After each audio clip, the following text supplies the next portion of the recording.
সুপ্রিয় শিক্ষার্থী, আসসালামু আলাইকুম। আশা করি সবাই ভালো আছো, যে যেখানে আছো সুস্থ আছো এবং নিরাপদে আছো। আজকের ক্লাসে তোমাদের সবাইকে স্বাগতম, অনেক অনেক শুভেচ্ছা। শিক্ষার্থীবৃন্দ, আজকে আমি তোমাদের বাংলা দ্বিতীয় পত্র থেকে চিঠিপত্র নিয়ে আলোচনা করব। অর্থাৎ আজকে আমি তোমাদের সংবাদপত্রে প্রকাশের যে চিঠি, এই চিঠি নিয়ে আলোচনা করব। এটা তোমাদের কাছে আসলে নতুন না, তোমরা তো এসএসসি এবারে পরীক্ষার্থী, সেক্ষেত্রে কিন্তু নতুন না, তোমরা 9-এ 10-এ পড়েছ। তারপরেও এখানে দেখা যায় যে চিঠির যে প্রসঙ্গ, বিষয় বা কাঠামো রয়েছে, সেক্ষেত্রে এই সংবাদপত্রের চিঠি লেখার যে একটা কাঠামো বা বৈশিষ্ট্য রয়েছে, সেখানে কিন্তু এখনো তোমাদের কারো কারো কিছুটা ভুল হয়, সবার হয় না, কিন্তু কারো কারো ভুল হয়। তো আজকে আমি এই ক্লাসটা নিচ্ছি, তোমরা একটু মনোযোগ দিয়ে খেয়াল করো। যদি খেয়াল করো তাহলে কিন্তু এই তোমাদের যে সামান্য একটু ত্রুটি থাকে কারো কারো, সেটা থাকবে না। অর্থাৎ বিষয়বস্তু, প্রসঙ্গ বা কাঠামো অনুসারে পত্র বিভিন্ন ধরনের হয়। তো সংবাদপত্রে লেখার পত্রের ধরনও একটু ব্যক্তিগত পত্র বা আবেদনপত্র থেকে একটু ভিন্ন। হ্যাঁ, এছাড়া মানপত্র, বাণিজ্যিক পত্র বা আমন্ত্রণ পত্র রয়েছে। আজকে আমাদের আলোচনার বিষয় হচ্ছে কি চিঠিপত্র, সংবাদপত্র প্রকাশের জন্য চিঠি। এই সংবাদপত্র প্রকাশের যে চিঠি, এই চিঠি মূলত কি দুটি অংশে লিখতে হয়। হ্যাঁ, এই চিঠিটা দুটি অংশে লিখতে হয়। একটি হচ্ছে সংশ্লিষ্ট পত্রিকার সম্পাদককে অনুরোধ করে পত্র, আর একটি হচ্ছে পত্রিকায় প্রকাশের জন্য পত্র। অর্থাৎ সংবাদপত্র প্রকাশের জন্য চিঠির দুইটা অংশ থাকে, ঠিক আছে। একটা অংশ হচ্ছে সম্পাদককে অনুরোধ করে পত্র। সম্পাদককে কি অনুরোধ করবে, যে তোমার যে জনগুরুত্বপূর্ণ যে বিষয়টা থাকে, সেটা যেন পত্রিকা ছাপানো হয়, প্রকাশ করা হয়। হ্যাঁ, সেই অনুরোধ পত্রের সঙ্গে সংযুক্ত আরেকটি পত্রিকা প্রকাশের জন্য পত্র। এই দুইটা পত্র থাকে এই চিঠিগুলোতে। মূলত সংবাদপত্রের চিঠি কাকে বলা হয়? দৈনিক সংবাদপত্রে চিঠিপত্র কলামে জনগণের বিভিন্ন সমস্যা, অভাব, অভিযোগ সম্পর্কে প্রতিনিয়ত যে চিঠিপত্র প্রকাশিত হয়, তাকে দৈনিক পত্রে প্রকাশের জন্য চিঠি বলা হয়। অর্থাৎ চিঠিপত্র কলামে, মানে যে সংবাদপত্রগুলো রয়েছে তার একটা চিঠিপত্র কলাম রয়েছে। সেখানে জনগণের বিভিন্ন সমস্যা নিয়ে, অভাব, অভিযোগ নিয়ে কি করা হয়, ঊর্ধ্বতন কর্তৃপক্ষের দৃষ্টি আকর্ষণের জন্য এই চিঠিগুলো লেখা হয়। দেখা যায় যে স্থানীয় বা এলাকার জনগুরুত্বপূর্ণ কিছু বিষয় থাকে, হ্যাঁ, যে বিষয়গুলো বারবার স্থানীয় কর্তৃপক্ষকে বলার পরও যখন এটা কোনো ব্যবস্থা গ্রহণ করে না বা নেওয়া হয় না, তখন কি এই সমস্যাগুলোকে তুলে ধরার জন্য, ঊর্ধ্বতন কর্তৃপক্ষের দৃষ্টি আকর্ষণের জন্য এখানে এই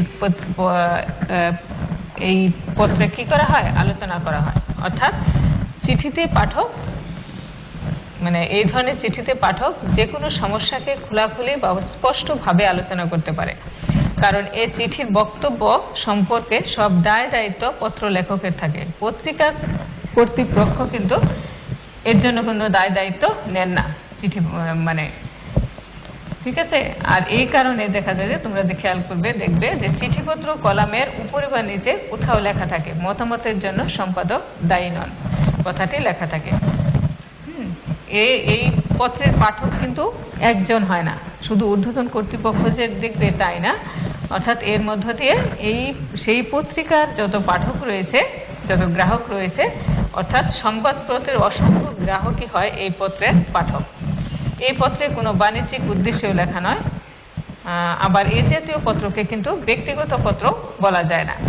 জনমত প্রকাশ বা জনমত গঠনই হচ্ছে এই জাতীয় পত্রের উদ্দেশ্য। আর এই কারণে কি এগুলো বৈষয়িক চিঠিপত্রের অন্তর্ভুক্ত থাকে। অর্থাৎ জনগণের অভাব, অভিযোগ, স্থানীয় কোনো সমস্যা, জনগুরুত্বপূর্ণ কোনো বিষয়ে সংশ্লিষ্ট কর্তৃপক্ষের দৃষ্টি আকর্ষণ করতে অনেক সময় সংবাদপত্রের শরণাপন্ন হতে হয়। জনগুরুত্বপূর্ণ সমস্যার সমাধানের জন্য ঊর্ধ্বতন মহলের দৃষ্টি আকর্ষণ করতে পত্র পত্রিকায় এ ধরনের চিঠি লিখতে হয়। আর সেখানে কি করতে পারে, যে চিঠি লিখবে সেই জনগণ, যেখানে জনগণ কি করতে পারে, নিজের ইচ্ছা অনুযায়ী তার সমস্যার কথা জানাতে পারে। এখানে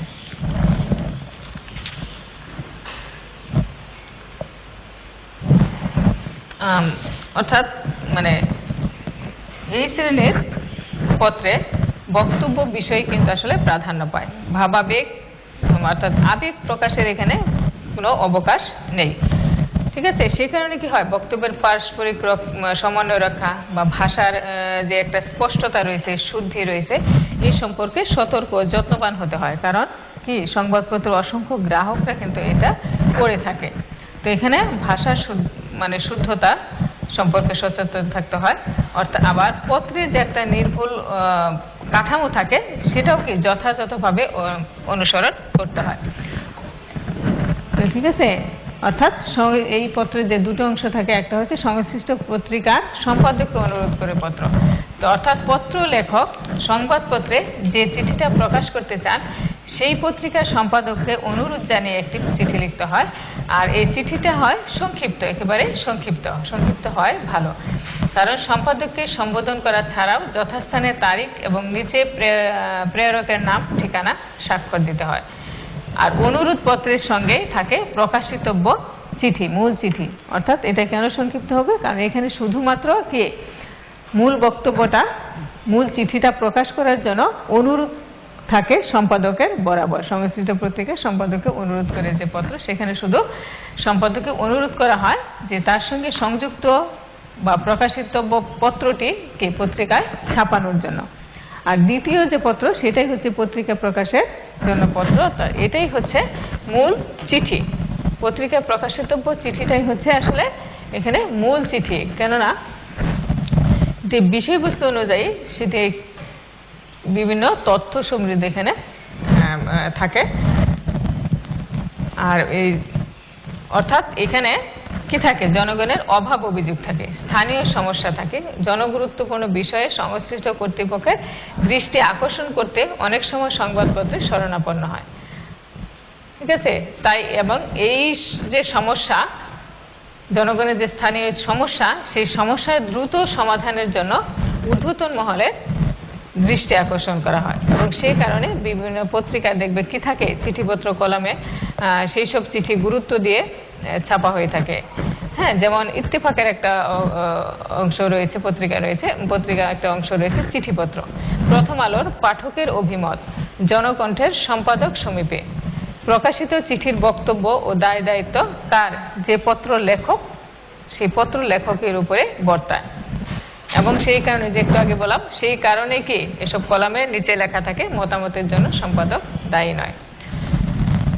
তা আসলে মানে এই চিঠিটা এমন ভাবে লিখতে হবে, এমন হওয়া উচিত যে এই বিষয়বস্তু বা সমস্যার উপর নির্ভর করে চিঠি কিছু বড় হতে পারে, ছোট হতে পারে। চিঠির বক্তব্য যথাযথ, বিষয়ানুগ, বাহুল্য বর্জিত এবং সংক্ষিপ্ত হওয়াই বাঞ্ছনীয়। এ ধরনের চিঠিতে সাধারণত ওই যে একটু আগেই বলছি যে আবেগ প্রকাশের সুযোগ নেই। ঠিক আছে, এবং সেই কারণে বক্তব্যের ধারাবাহিক পারস্পর্য সমন্বয় বা ভাষার যে শুদ্ধতা তার প্রতি বিশেষ যত্ন বা মনোযোগ দিয়ে চিঠিটা লিখতে হয়। ঠিক আছে, অর্থাৎ এটার দুটা অংশ থাকে। তাহলে আমরা এবার একটা নমুনা এই চিঠিপত্র দেখে নেই। যেমন আছে তোমাদের বইয়ে বেশ কিছু এরকম সংবাদপত্র প্রকাশের জন্য চিঠি রয়েছে, তাই না? যেমন বন্যার্তদের সাহায্যের আবেদন জানিয়ে সংবাদপত্র প্রকাশের চিঠি, আবার পানীয় জলের সমস্যা দূর করার জন্য অর্থাৎ আর্সেনিক দূষণের ব্যাপারে যথাযথ কর্তৃপক্ষের দৃষ্টি আকর্ষণ করে চিঠি, হ্যাঁ, ডাকঘর স্থাপনের জন্য চিঠি। অনেক একটা এলাকা অনেক উন্নত থাকতে পারে, লেখা শিক্ষিত লোকের হার বেশি, চাকরিজীবী আছে, স্কুল আছে, শিক্ষা প্রতিষ্ঠান আছে, কিন্তু সেখানে কোনো ডাকঘর নেই। হ্যাঁ, বাবা বৃক্ষরোপণ সপ্তাহ পালনের প্রয়োজনীয়তা উল্লেখ করে সংবাদপত্র প্রকাশের চিঠি। ঠিক আছে, এই ধরনের নানা ধরনের সমস্যা নিয়ে এই চিঠিগুলো হতে পারে। তো আজকে আমরা দেখব যে দ্রব্যমূল্যের ঊর্ধ্বগতি রোধকল্পে জনমত তৈরি করার জন্য সংবাদপত্র প্রকাশের জন্য পত্র, এই ধরনের পত্র কিভাবে লিখতে হয়। হ্যাঁ, আমরা নিয়ম যখন জানলাম তখন দেখেছি যে এর কি থাকে, প্রথমে থাকে হলো একটা অনুরোধ পত্র। তো আমরা দেখি যে অনুরোধ পত্র আসলে কোনটুকু।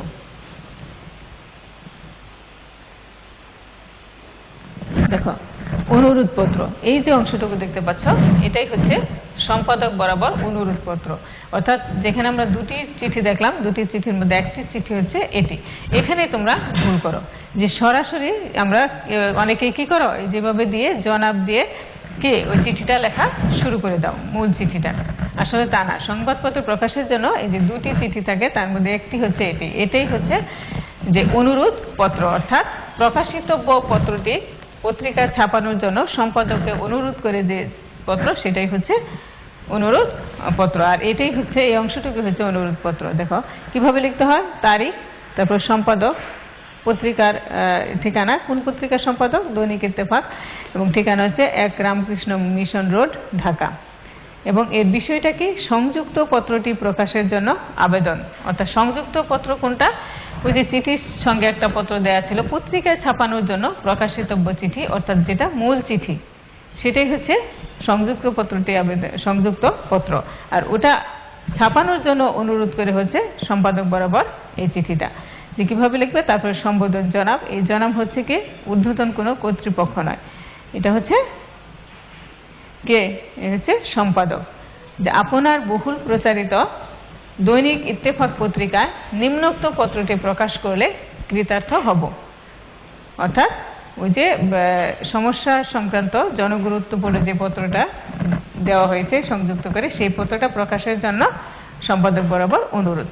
এরপরে নিবেদক আকিবউদ্দিন, এখানে তোমরা ক বা খ এরকমও দিতে পারো বা নামও দিতে পারো।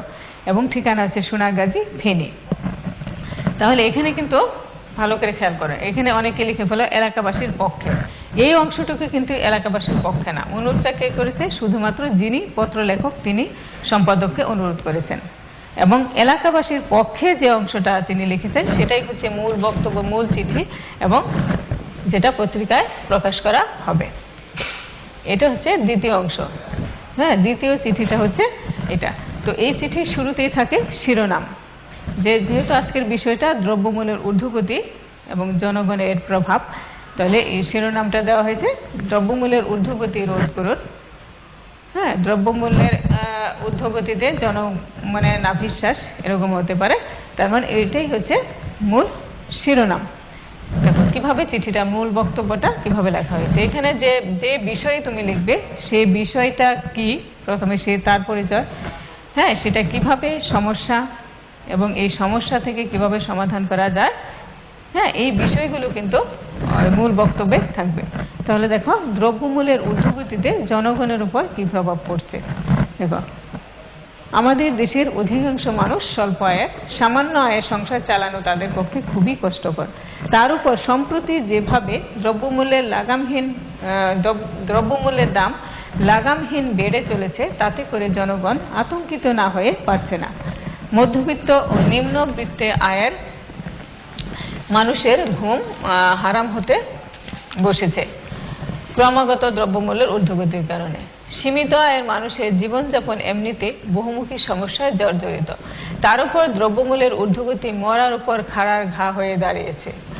আয়ের সঙ্গে ব্যয়ের সামঞ্জস্য না হওয়ায় মধ্যবিত্ত ও নিম্নবিত্তের জীবন আজ বিপন্ন, যেন তারা জীবনের ঘানি টানছে। কেন দ্রব্যমূল্যের এই ঊর্ধ্বগতি, কারা এর জন্য দায়ী, এসব খতিয়ে দেখা জরুরি হয়ে পড়েছে। সরকারের সংশ্লিষ্ট মহলকে এ ব্যাপারে প্রয়োজনীয় কর্মপন্থা নিরূপণ করে শীঘ্রই দ্রব্যমূল্যের ঊর্ধ্বগতির লাগামকে টেনে ধরতে হবে। তা না হলে নিষ্পেষিত সর্বস্তরের মানুষের মাঝে দ্রব্যমূল্যের ঊর্ধ্বগতির কারণে যে অসন্তোষ দানা বাঁধছে তা সামাজিক অসন্তোষে পরিণত হতে পারে। তাই এখনই দ্রব্যমূল্যকে সাধারণ ক্রয় ক্ষমতার আওতায় নিয়ে আসা দরকার। আশা করছি এই পত্রটি সরকারের সংশ্লিষ্ট মহলের বোধোদয়ে ভূমিকা রাখবে। অর্থাৎ দেখো যে এই পত্রটা এমন ভাবে মানে লিখতে হয় যেন এর গুরুত্বটা কি করে মানে সহজে ঊর্ধ্বতন মহল বুঝতে পারে, বুঝে কি করবে, তার জন্য ব্যবস্থা নেবে, কর্মপন্থা অবলম্বন করবে এই সমস্যা সমাধানের জন্য। ঠিক আছে? তাহলে এই ভাবে করে তোমরা কি মূল বক্তব্য বিষয় উপস্থাপন করবে। ঠিক আছে, এবারে দেখো যে এই চিঠির আরেকটা অংশ থাকে নাম স্বাক্ষর, সেটা এর নিচে থাকে। দেখো কি লেখা আছে।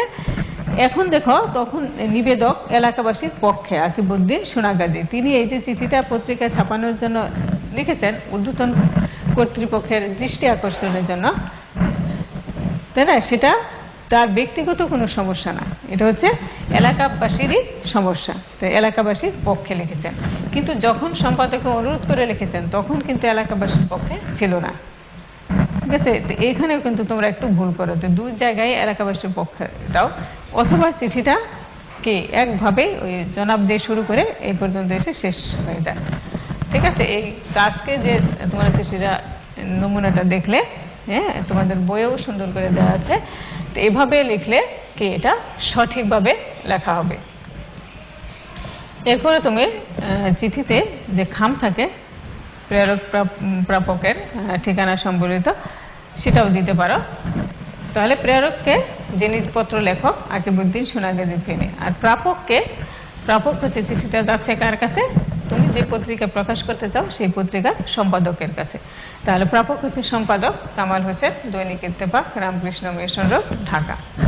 তো শিক্ষার্থীবৃন্দ, আশা করি এই যে পত্রিকা প্রকাশের চিঠি, এটা কিভাবে লিখতে হয় তোমরা ভালোভাবে বুঝতে পেরেছ। হ্যাঁ, এটা নিয়ে আর কোনো সমস্যা থাকার কথা না। তো এগুলো তোমরা একটু মনোযোগ দিয়ে খেয়াল করে পড়বে। তো আজকের আলোচনা এই পর্যন্তই। তোমরা সবাই ভালো থাকো, যে যেখানে থাকো সুস্থ থাকো এবং নিরাপদে থাকো। আল্লাহ হাফিজ।